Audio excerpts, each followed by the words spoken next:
Každou takovou chvíli by si měl člověk pamatovat a schovat si ji na horší časy.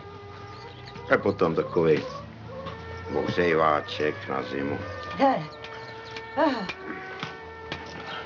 Ono už těch krás ubejvá, ale něco pořád ještě máme. Nějaký lesy nám zbyly, pivo máme dobrý. Někdy. Hlídej to, já jdu pro talíře. A holky, Karle?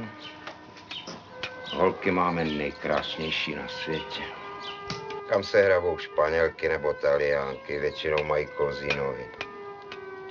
Všim si, kolik těch našich holek chodí bez podprsenky. Všim. To je hezká móda, viď? Já jsem rád, že už to dorazilo i k nám na venkov.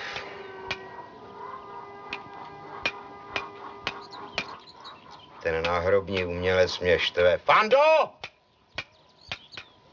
Už mi s tou pracovitostí na nervy.